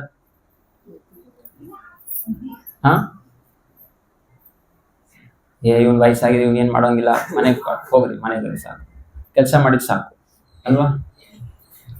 ಅದಿರ್ಬೋದು ಕಾರಣ. ಬಟ್ ಮೇನ್ ಕಾರಣ ಏನಂದ್ರೆ 60 ವರ್ಷ ನಂತರ ಭಕ್ತಿಯಲ್ಲಿ ನೀವು ತೊಡಗಬೇಕು. ಜಾಬ್ ಎಲ್ಲ ಸಾಕು, ಈಗ ಎಲ್ಲ ಹಣ ಗಳಿಸಿದ್ರೆ ಸಾಕು, ಮನೆಗೆ ಹೋಗ್ರಿ, ಭಕ್ತಿ ಮಾಡ್ರಿ ಫುಲ್ ಡೇ. ನಮ್ ಧಾರವಾಡ ಟೆಂಪಲ್ ಅಲ್ಲಿ ಒಬ್ರಿಬ್ರು ಈ ತರ ಬರ್ತಾರೆ, ಇಡೀ ದಿನ ಏನೋ ಒಂದು ಸೇವಾ ಮಾಡ್ತಿರ್ತಾರೆ ಮಂದಿರದಲ್ಲಿ ರಿಟೈರ್ ಆಗಿ. ಈ ತರ ಮಾಡಬೇಕು. ಆದ್ರೆ ಒಬ್ರಿದ್ದಾರೆ, ಅವರು ವಯಸ್ಸು 63 ಆಗಿದೆ. ಅವರು ರಿಟೈರ್ಮೆಂಟ್ ಆದ್ಮೇಲೆ ಅವ್ರು ಏನ್ ಮಾಡಿದ್ರು, ಒಂದು ಹೊಸ ಫ್ಯಾಕ್ಟ್ರಿ ಓಪನ್ ಮಾಡಿದ್ರು. ನಾ ಹೇಳಿದೆ, ಪ್ರಭುಜಿ 60 ವಯಸ್ಸುವರೆಗೂ ನೀವು ಕೆಲಸ ಮಾಡಿದ್ರಿ, ಈಗ ನಂತರ ಭಕ್ತಿ ಮಾಡಲ್ಲ. ಇಲ್ಲ ಪ್ರಭುಜಿ, ಈಗ ಅವರು ರಿಟೈರ್ಮೆಂಟ್ ಬೆನಿಫಿಟ್ಸ್ ಇದು ಕೊಟ್ಟಿದ್ದಾರೆ, ಬೋನಸ್, ಇಷ್ಟು ದುಡ್ಡಿದೆ, ಅದಿಟ್ಕೊಂಡು ಏನ್ ಮಾಡ್ಬೇಕು ನಾನು? ಅದಕ್ಕೆ ಅನ್ಕೊಂಡೆ ಅದನ್ನ ಹೊಸ ಫ್ಯಾಕ್ಟರಿ ಇನ್ವೆಸ್ಟ್ ಮಾಡಿ ಹೊಸ ಫ್ಯಾಕ್ಟ್ರಿ ಸ್ಟಾರ್ಟ್ ಮಾಡೋಣ. ಸುಮ್ನಂತೂ ಕೂರಕ್ಕಾಗೋದಿಲ್ಲ ಪ್ರಭುಜಿ, ಮನೇಲಿ ಸುಮ್ನೆ ಹೆಂಗ್ ಕೂತ್ಕೊಳ್ಳಿ ನಾನು? ಏನೋ ಒಂದು ಕೆಲಸ ಮಾಡ್ಬೇಕಲ್ವಾ? ಅದಕ್ಕೆ ನೋಡಿ, ಯಾರು ಭಕ್ತಿ ಕಲ್ತಿಲ್ಲ ಅವ್ರು ಬಹಳ ದುರದೃಷ್ಟ ಜೀವನ. ಯಾಕಂದ್ರೆ ಅವ್ರಿಗೆ ಆಪ್ಷನ್ ಇಲ್ಲ ಬೇರೆ, ಏನೋ ಒಂದು ಕೆಲಸ ಮಾಡ್ಬೇಕು ಅಂತ ಹೇಳಿ ಅವರು ಅಂಗಡಿ ಓಪನ್ ಮಾಡ್ತಾರೆ, ಕಿರಾಣಿ ಅಂಗಡಿ ಇಟ್ಬಿಡ್ತಾರೆ, ಅಥವಾ ಟೈರ್ ಪಂಚರ್ ಶಾಪ್ ಇಟ್ಬಿಡ್ತಾರೆ. ದುಡ್ಡಿದ್ರೆ ಫ್ಯಾಕ್ಟ್ರಿ ಓಪನ್ ಮಾಡ್ಬಿಡ್ತಾರೆ, ಅಥವಾ ಡಾಕ್ಟರ್ ಇದ್ರೆ ಕ್ಲಿನಿಕ್ ಅಲ್ಲಿ ಓಪನ್ ಮಾಡ್ಬಿಡ್ತಾರೆ. ಹಾಸ್ಪಿಟಲ್ ಎಲ್ಲ ಕೆಲಸ ಮಾಡಿ ರಿಟೈರ್ಮೆಂಟ್ ಆಯ್ತು, ಗೌರ್ಮೆಂಟ್ ಹಾಸ್ಪಿಟಲ್, ಅದಾದ್ಮೇಲೆ ಪ್ರೈವೇಟ್ ಕ್ಲಿನಿಕ್ ಓಪನ್ ಮಾಡಿ. ಸರಿ, ಸೊ ಈ ರೀತಿ ಮಾಡಿದ್ರೆ ಏನಾಗುತ್ತೆ? ಸೊ ಯಾಕಾಗುತ್ತೆ ಈ ತರ? ಯಾಕಂದ್ರೆ ಭಕ್ತಿ ಅವರು ಕಲ್ತಿಲ್ಲ, ಬೇರೆ ಆಪ್ಷನ್ ಇಲ್ವಲ್ಲ. ನಿಮ್ಗೆ ಏನಾದ್ರು ಆಪ್ಷನ್ ಇದೆಯಾ? ಭಕ್ತಿ ಇಲ್ಲ ಅಂದ್ರೆ ಮತ್ತೆ ಬೇರೆ ಏನೋ ಆಪ್ಷನ್ ಇದೆ? ಭೌತಿಕ ಜೀವನ ಅಷ್ಟೇ, ಅದೇ ಕಂಟಿನ್ಯೂ ಮಾಡಿ. ಈ ತರ ಜನ, ಅದಕ್ಕೆ ನಾವು ಎಲ್ಲರಿಗೂ ಪ್ರಚಾರ ಮಾಡಬೇಕು, ಬುಕ್ಸ್ ಚೆನ್ನಾಗಿ ವಿತರಣೆ ಮಾಡಬೇಕು. ಎಲ್ಲರಿಗೂ ಬುಕ್ಸ್ ಕೊಟ್ಟು ನಂತರ ಯಾರ್ಯಾರು ಬುಕ್ಸ್ ಕೊಟ್ಟಿದ್ರೆ ಅವ್ರ ಕಾಂಟ್ಯಾಕ್ಟ್ಸ್ ತಗೋಬೇಕು. ಕಾಂಟ್ಯಾಕ್ಟ್ಸ್ ತಗೊಂಡು ಅವ್ರು ಎಲ್ಲ ಕರೆದು ಕ್ಲಾಸ್ ಹೇಳ್ಬೇಕು. ನೋಡಿ, ಎಲ್ಲರೂ ನಂತರ ಆಗ್ಬೇಕು ಅಂತ ನೀವು ಹೇಳ್ಬೇಕು. ಹರೇ ಕೃಷ್ಣ. ಓಕೆ ಪ್ರದೀಪ್, ಬೇರೆ ಯಾರಿಗಾದ್ರು ಏನಾದ್ರು ಪ್ರಶ್ನೆ ಇದೆಯಾ? ಓಕೆ, ಎಲ್ಲರಿಗೂ ಅರ್ಥ ಆಯ್ತಾ?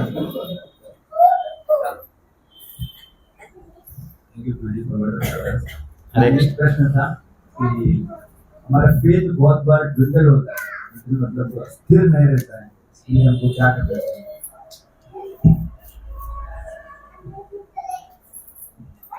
फेथ को बढ़ाने के लिए जैसे हमने आज चर्चा किया, we have to regularly associate with shastras, regularly associate with faithful devotees. ನೋಡಿ, ಯಾರ ಜೊತೆಗೆ ನಾವು ಸಂಪರ್ಕ ಇರ್ತೀವಿ ಅವ್ರ ತರ ನಾವು ಆಗ್ತೀವಿ. ಈಗ ನಾವು ಈ ಕರೆಂಟ್ ಇದು ಇರ್ತದಲ್ಲ ಪಾಯಿಂಟ್, ಪ್ಲಗ್ ಪಾಯಿಂಟ್ ಒಳಗೆ ನಾವು ಬೆರಳು ಹಾಕಿದ್ರೆ ಏನಾಗುತ್ತೆ?